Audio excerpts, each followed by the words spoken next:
He keeps himself in trim by bending bars of iron. This bar is the genuine article which we tested before he began to play with it. Beyond the bend, beyond the bend.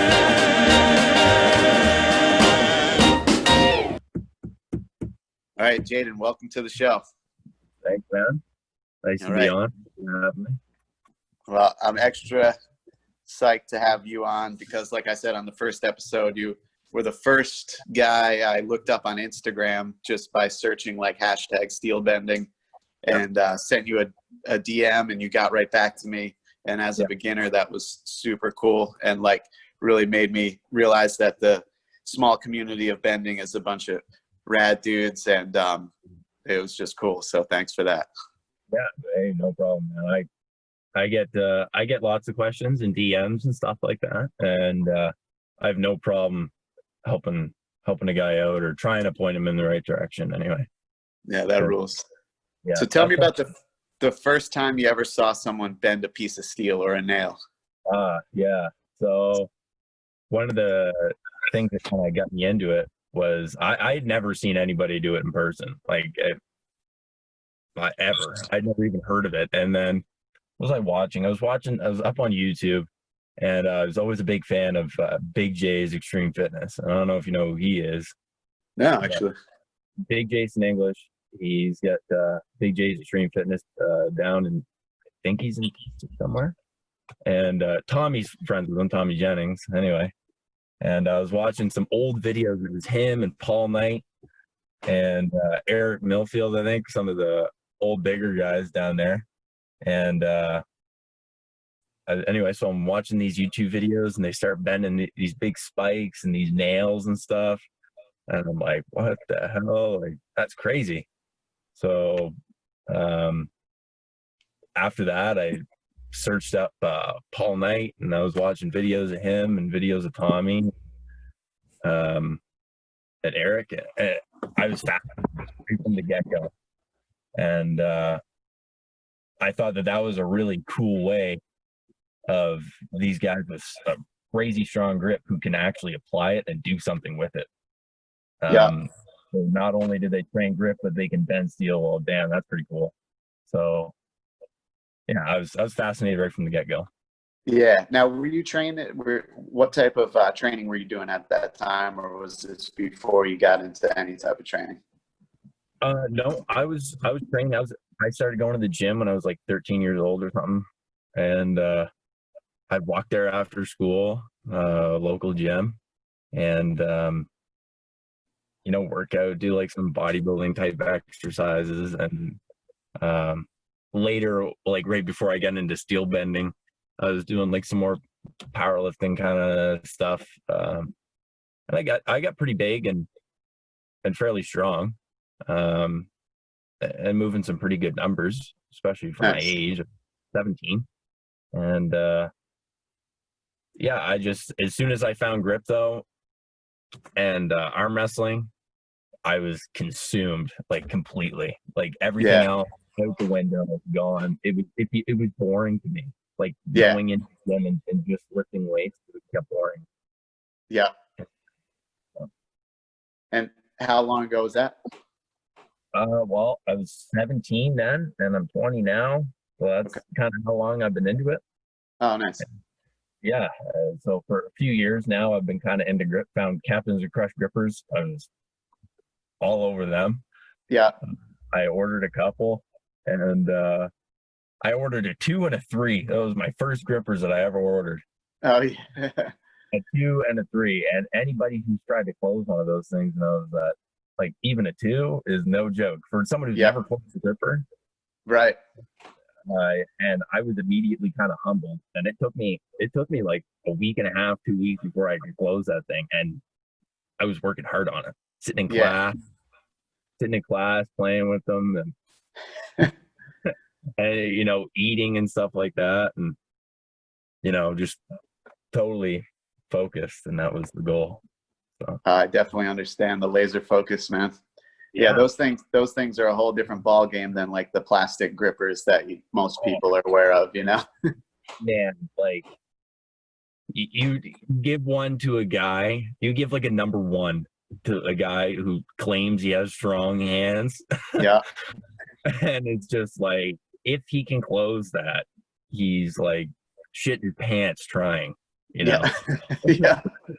Yeah. That actually kind of brings me to a point I like to cover with the guys is like, when I'm doing this, when bending or snapping, like I truly believe that I'm building like what a lot of people call like farm strength, you know, like, or functional strength, the type of strength that like, it doesn't matter what your numbers are on bench and squat. Like I personally know from grappling for many years that a guy that's cut up and looks strong doesn't necessarily feel strong. And sometimes a guy that has worked hard his whole life for a living you know, as a bricklayer or something, feels like ungodly strong, and he might not look like much to look at, but he grabs a hold of you and you know what's up. So that's what I feel like when I'm doing the steel bending and the snapping. Like I really feel like I'm building that functional strength that like is hard to replicate in the gym, you know?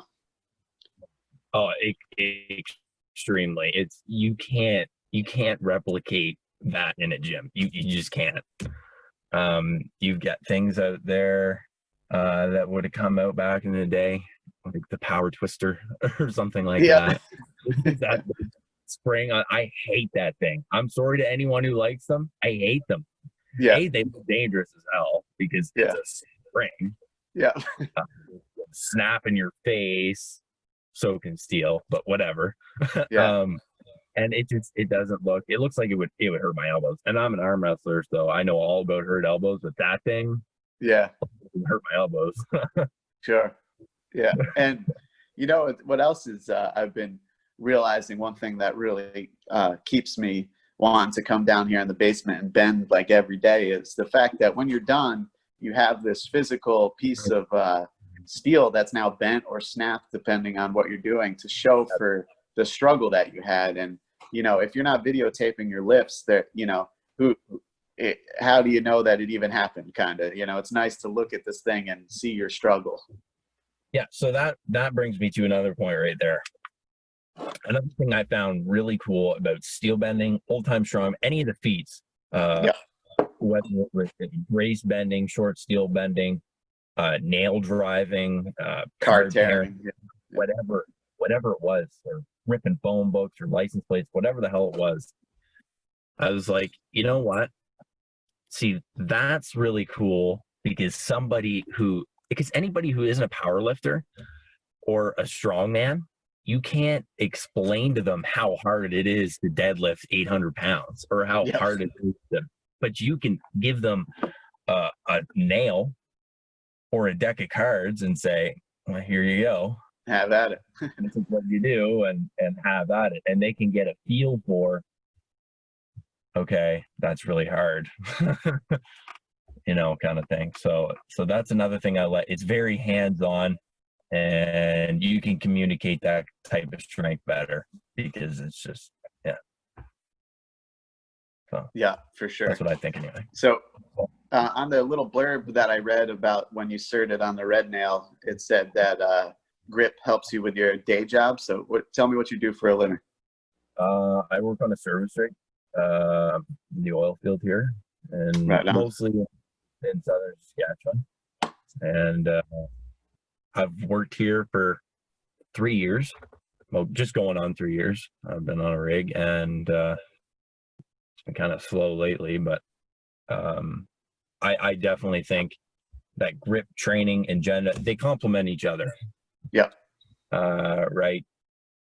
I mean, whether it's lifting tubing or spinning rods, or you know, trying to get off a bolt that's seized onto a wellhead, you know, I mean, like, you know, so having that kind of strength, it helps. That's cool. With lots of things, but and being at work as well, building strength, just working, that complements my grip training or steel bending or whatever it may be, or arm wrestling. Yeah. Are you still doing any arm wrestling, or are you mostly just, well, I guess with the pandemic, it's kind of not happening? Yeah, it's been really, really slow. The odd guy I'll have a practice on, and I'll try and get out for that. But to be honest, so there was a period when I was really, really into arm wrestling heavy, and steel bending was like an afterthought, or not even in the picture really for a while. And I was doing really well with arm wrestling, winning all kinds of tournaments and Nice. kind of making a name for myself there. And then steel bending, because I get into grip and steel bending before I get into arm wrestling. Mhm. Okay. Matter of a few months before I get into arm wrestling. And this is when I was still living on the East Coast, because I'm originally from New Brunswick. Oh, okay. And but I moved over here. I continued with arm wrestling a lot. Found some guys around here that were really good arm wrestlers, and was training with them. And yeah, like I said, steel bending was an afterthought. And then kind of more recently, like just before I started the red, I got back into steel bending, and that's been more the priority for me. Yeah, gotcha. Yeah. So have you gone back to arm wrestling after you've been bending heavy, or not yet? Or do you plan to? I have, yeah, with little to no arm wrestling training. Well, I wouldn't say no training, but little arm wrestling training, like specific.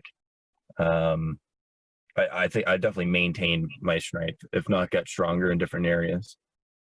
Yeah, that's what I was kind of curious about. Like, if you felt like the bending has helped the arm wrestling or not. I think it helps with possibly inside pressure. Okay. Being able to maintain tightness. Other than that, I think steel bending does put your wrists in compromised position, no matter what you do. I wouldn't say steel bending is the way to increase arm wrestling strength. It's steel bending. If you want to get good at it, you just got to do it more. Yeah. Yep. And that's the ticket. There's no real. And I also don't think it complements. I think it complements grip strength. So people who say that grip training and steel bending don't go hand in hand whatsoever. Mm-hmm. There's guys like David Horn. Who else? We got maybe a couple of names here. John Brookfield. Yeah. Who would argue highly with that statement that steel bending and grip training don't go hand in hand. And I would argue as well. I think it definitely has its place. And in order to bend big steel, especially in iron mine pads, Mm-hmm. It does require a good amount of grip strength.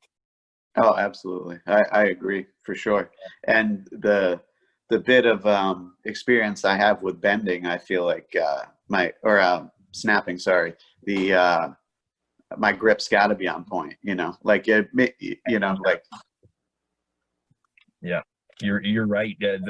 Snapping especially, right? That requires so much stamina and everything to be able to work your hands that way repeatedly over and over and over again, right? So yeah, that's very taxing on grip. And yeah, any kind of brace bending, anything like that, like you get guys like Tom Cummings, which I don't know if he's ever really been into grips. I don't think he has. He's pretty much just a bender, but I bet he's not a slouch. I guarantee he's got pretty damn good grip. Oh yeah. Actually, I was on the Fat Bastard website, and I saw Don's name for being like 5th place on like that thick barbell that they have for deadlift on that thing. So I think he did some grip before he got into bending. I'm pretty sure. Yeah, he probably. Probably missing something. What I know it's probably a little bit different right now just because of the pandemic, but what's a normal training week look for you as far as bending and grip? And I don't know if you're doing a regular weightlifting program and how many days you going for PRs and stuff like that. Yeah. if I'm typically, if I'm working, if I'm doing like a 5-day week of work, it's unlikely that I'll even go into a gym at all.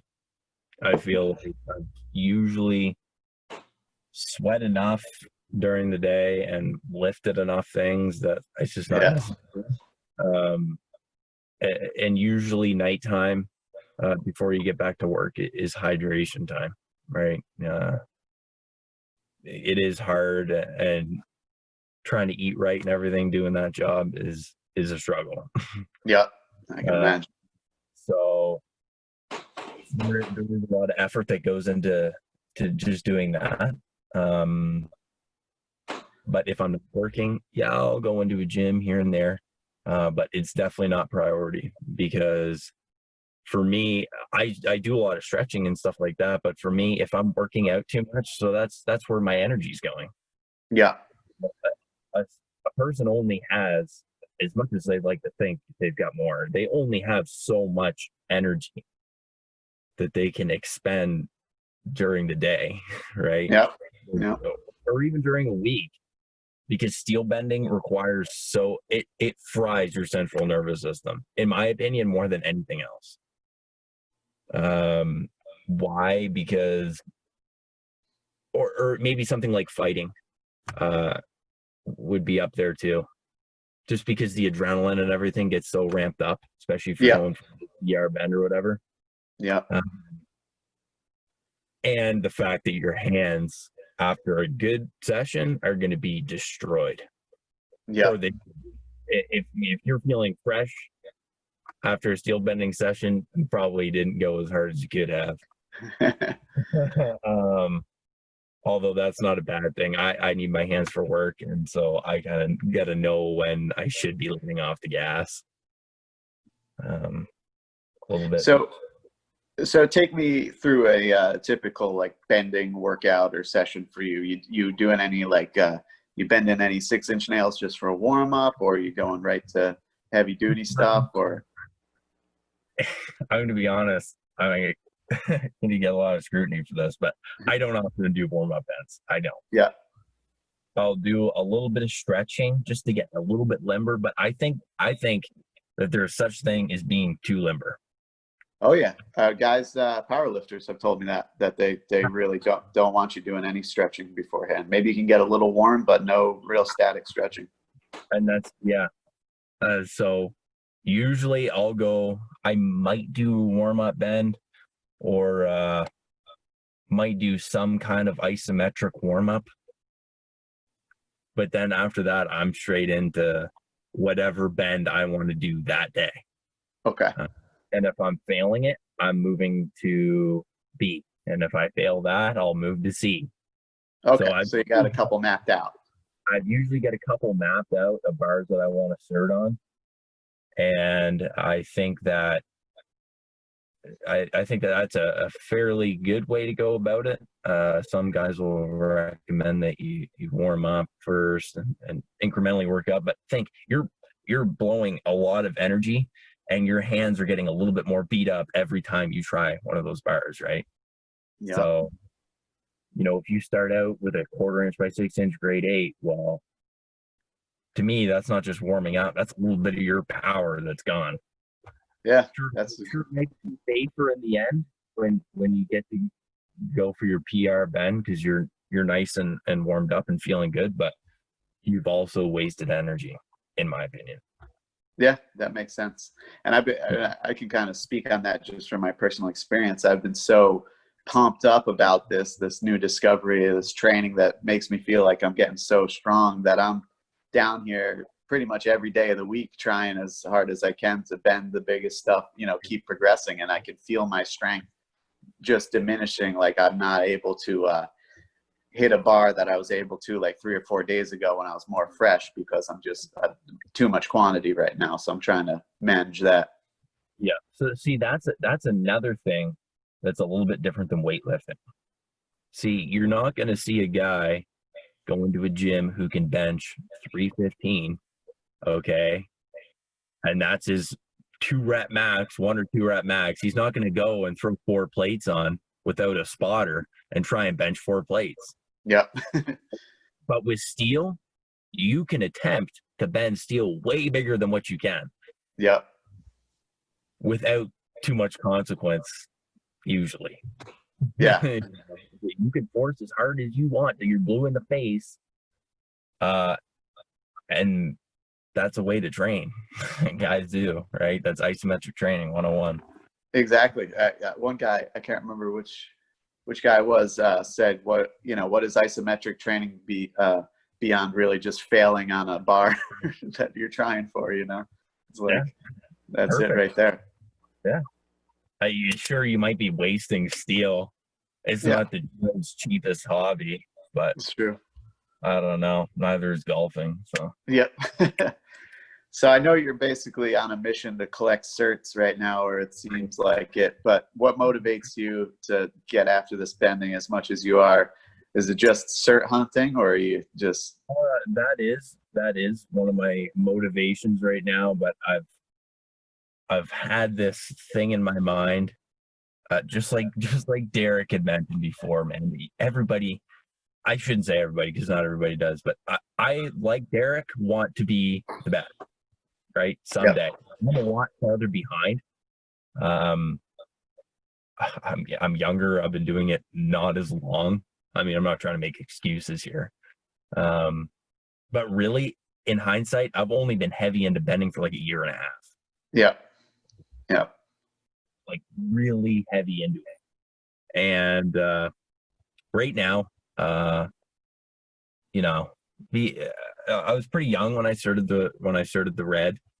And to be honest with you, for whatever reason, Canada doesn't have that many steel benders. Oh yeah.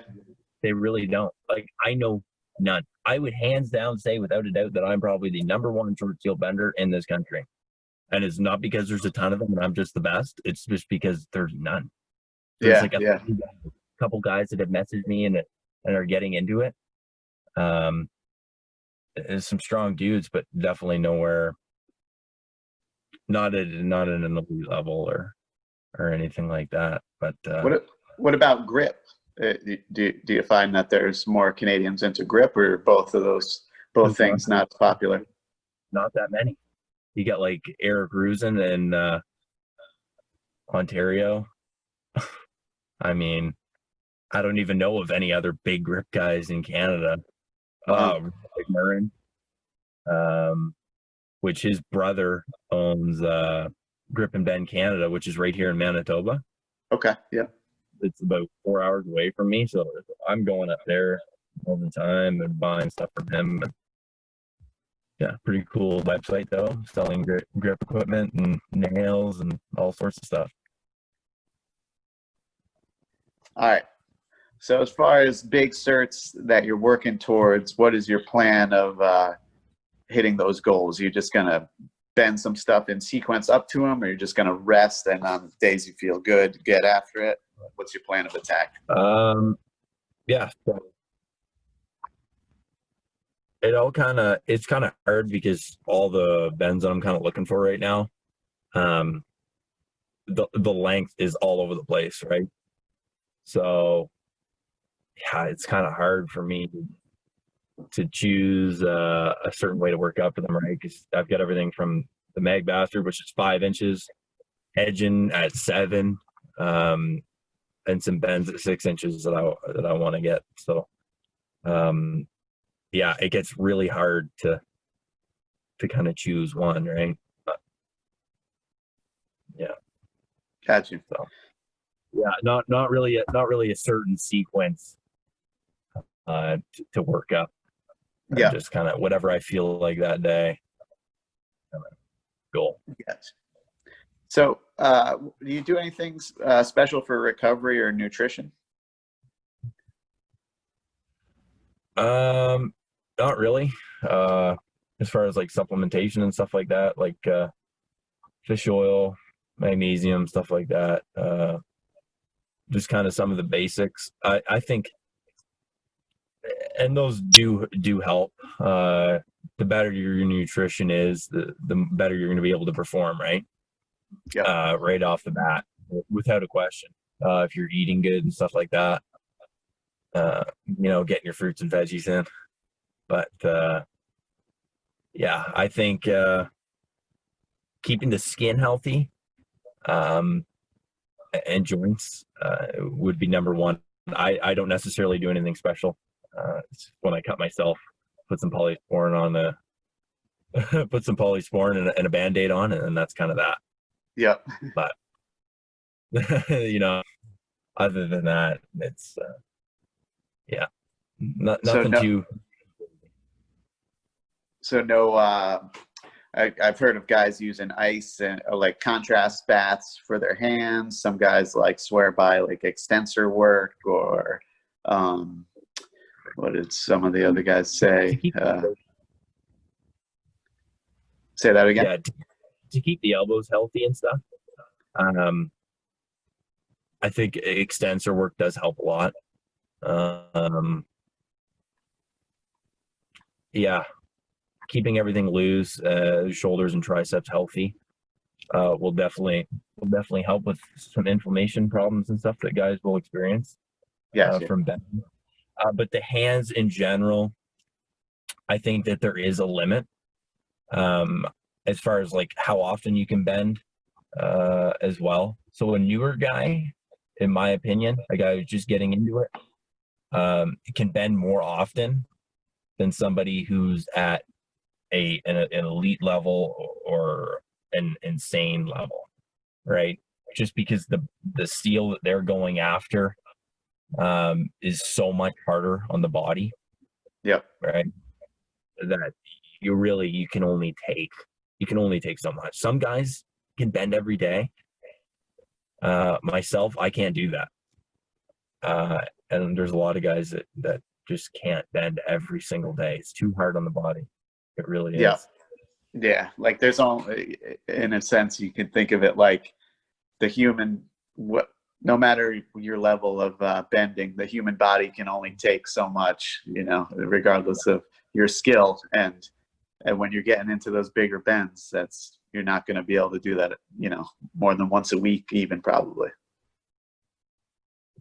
Yeah. And with the skin and stuff like that, tearing calluses off, ripping skin, and getting blood all over the place. I mean, if you don't let those wounds heal, you're not going to be able to perform at 100%. It's just not going to happen. There's no way.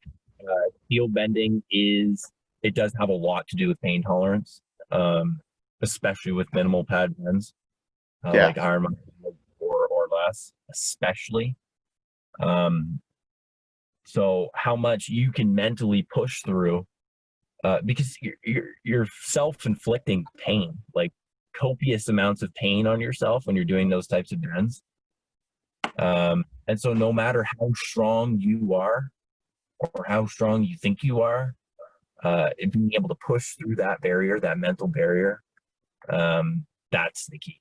And that comes the more often that you bend, and the more you stay consistent. That's the ticket right there. There's something counterinstinctual about pushing through something that hurts in the way of like a nail digging into the palm of your hand. Well, it's of course, right? And there's a lot of guys but fighting is the same way. Like you're into jiu-jitsu, right? And there's a lot of positions and stuff like that, or like it's the idea of submission, right? Except it's not you versus another guy; it's you versus the piece of steel. Yeah. That something I've touched on a couple times in the episodes is I love the black and white nature of bending, and it's a similar reason why I love jiu-jitsu so much too. It's like I either tapped the guy or I didn't, I either bent this piece of steel or I did not, and it's like within the regulations, of course, but I like that nature of the bittersweet nature of losing or winning, and you got to just live with it either way, it's nice. Yeah. So I definitely think, always having that short-term goal and always having that ideology in your mind that it's never good enough, and always constantly having that thought, because a lot of guys will set a goal of red nail or master cert. That's what I want to do. And then they'll get there, and then that'll be good enough. Or people will tell them, hey, that's awesome. Or, no, are you done now kind of thing? Yeah. No, actually, I'm not, Yeah. There's to me, it kind of just seems like the red nail is the true barrier to entry for real benders. That it doesn't seem like the top of the mountain. That seems like the start of the mountain for the real deal guys. Exactly, right. So now, not to take anything away from the red nail cert, that is a wicked bend. That's awesome. That's a great bend. And I think that is that step from being a great bender to an elite level bender. That is the hard mountain right there, right? Yeah. So things get to a whole new level after that red nail. And like I said earlier, the list is just endless. Right? I mean, you think of the way to get from ground zero to bending a red, right? You've got things like 60 penny nails, quarter-inch grade 5 and grade 8 bolts, and maybe some 5/16 cold rolled steel, and then you're at the red. Yep. With getting from like a red to a gold, the list is like, I mean, it's endless. Yeah. Really, if you make it that way. So, yeah. It's unreal. Have you attempted any golds yet? I have attempted. I've attempted some really, really hard steel. So actually, this brings me to another topic that I want to bring up, just in case you don't. Okay. So yes, I have attempted golds, to answer that question, and I've kinked them, got them to about 25, 30 degrees, which, whatever. Yeah. Not that big of a deal.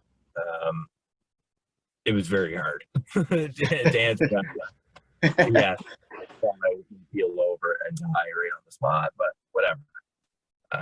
So that brings me to another thing, and that's calibrated steel. Now you can go online and watch bends or go on websites where people have rated steel, and they'll give you a number readout on like King of All Bastards or a red nail. So a red nail comes in at 425 pounds, right? Or a King of All Bastard comes in at 600. I don't know. I'm just making numbers here. Yeah. The thing with that is, I think Derek mentioned, because I watched Derek's episode, that Randall had mentioned, and I have no problems with Randall, just to just to make that statement. And nothing has ever happened. I have an issue, but that red nails, he had claimed that all red nails are the same, and they all feel the same, and that it's an equal opportunity essentially every time you bend it, which is simply not the case. Yeah. I've got red nails that are super easy, like super easy, and then I've had red nails that are like out of this world, like way harder than anyone I've ever tried. Yeah. Another example, I sent steel to Derek. I sent him KOAB and some other steel, and he had mentioned that the new KOAB stock was like ridiculous. I ordered that stock from Andrew as well, and that stuff is harder than a gold nail. The new King of All Bastard stock. Yeah, so it went from being a super attainable bend and achievable at 7 inches to being harder than a gold nail at 8 inches, in my opinion. No kidding. So basically the same length, same diameter, way harder. So these new companies are constantly coming out with new steel that it varies all over the board. So calling calling a piece of steel that you haven't rated that batch, calling it a certain number is wrong, because if you haven't rated that batch or that bar specifically, you have no idea what it rates at, right? So yeah, that's kind of a difference there, right? Yeah, for sure. It's hard like to keep anything consistent.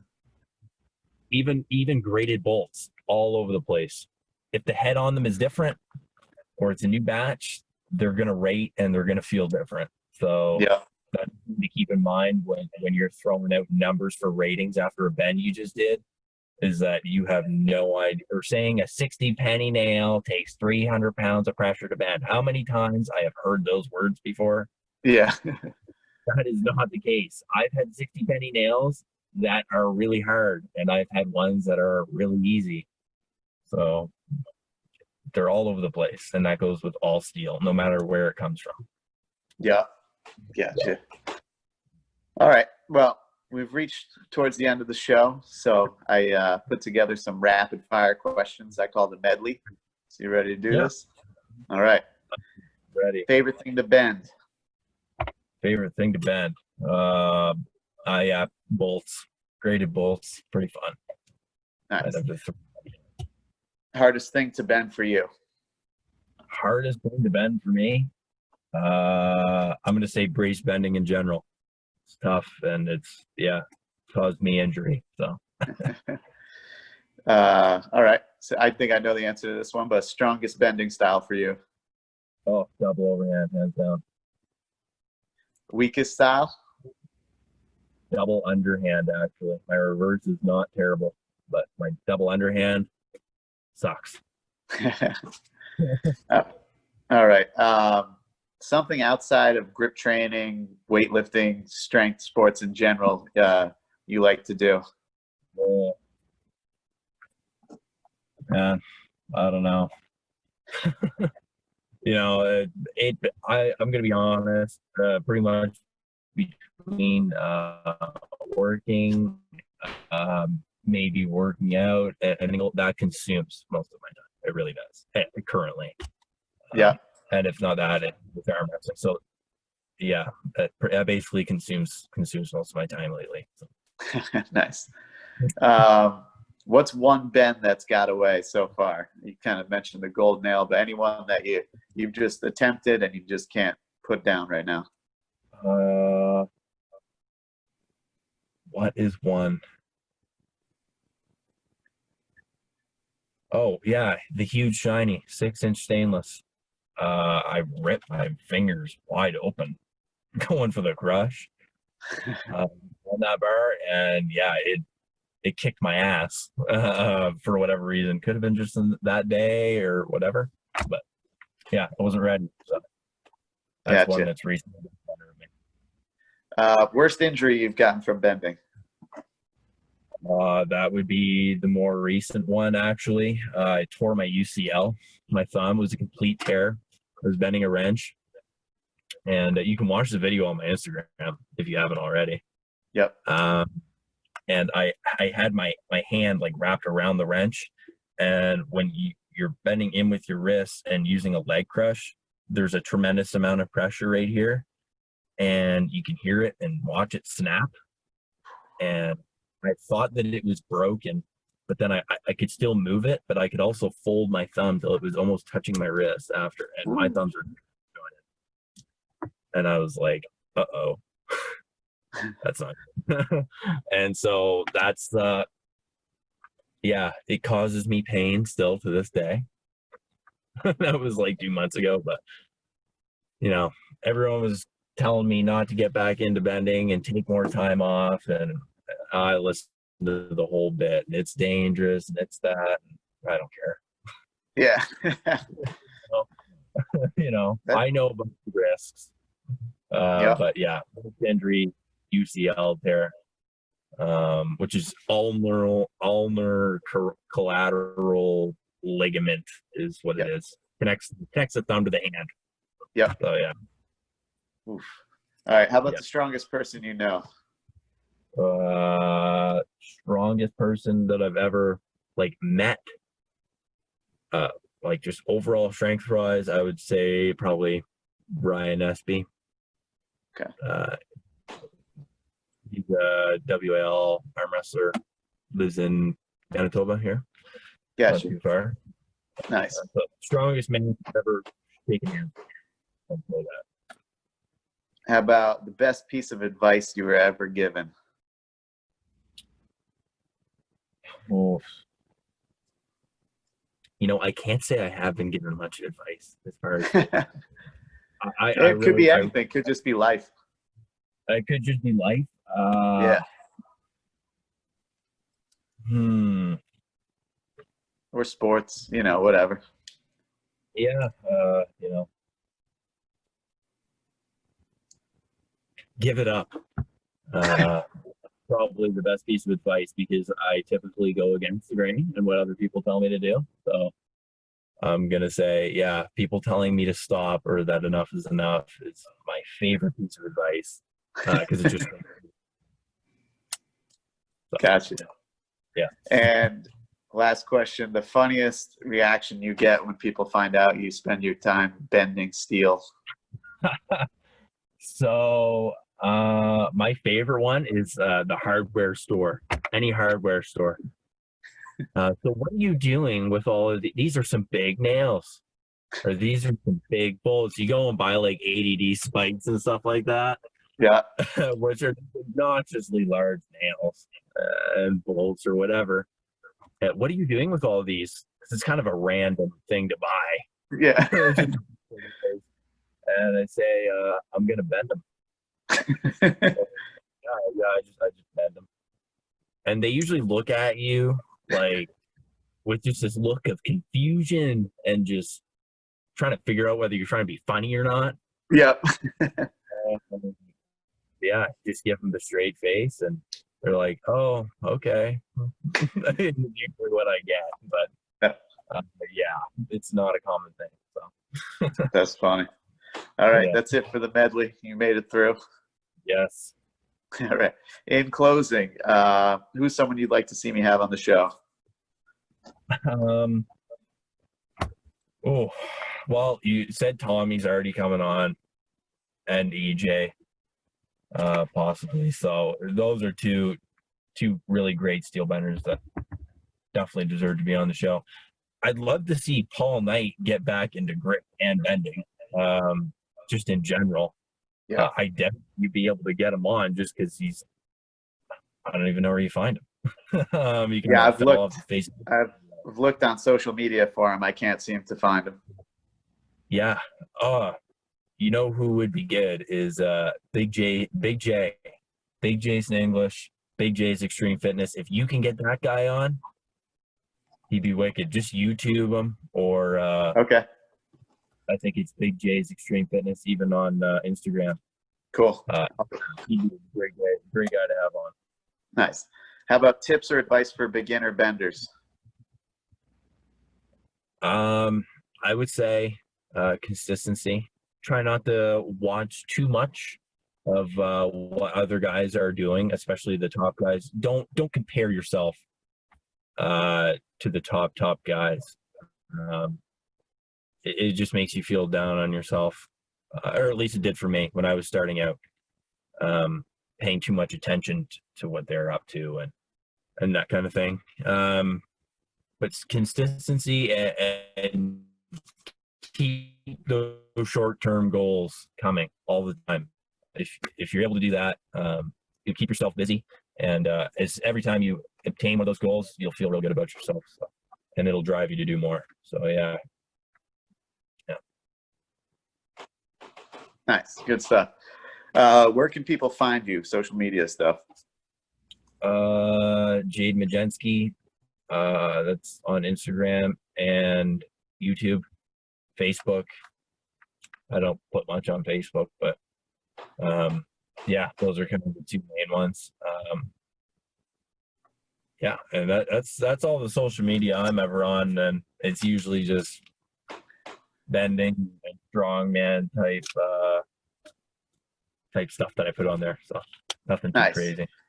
Yeah. All right. Any events, brands, or gear you want to shout out You getting steel from anybody that's good, or anybody hooking you up? Yeah, I had mentioned Griffin Bend, Canada, and for me, that has been so far the number one place for me to get steel, just because he's local, in Canada, close to me. But anybody in Canada within the country that is looking to get into steel bending, he can hook you up there, whether it's steel or just grip equipment in general, wraps, the whole bit. So nice. Yeah. All right. Anything else you want to say in closing? No, that's that. Just keep training hard to all the guys out there, and I'd love to see more people get into the sport. It's too underground still, you know, and people don't understand it. So yeah, if it could get more publicity here in the future, that would be awesome. Hell yeah, sounds good, man. Well, I'll definitely like to have you on for season 2. I might do like a multiple guest thing with like a topical discussion. So we'll definitely talk down the road. Yeah, that's an awesome idea, and I love what you're doing here. And yeah, seems to be going real well. So thanks again for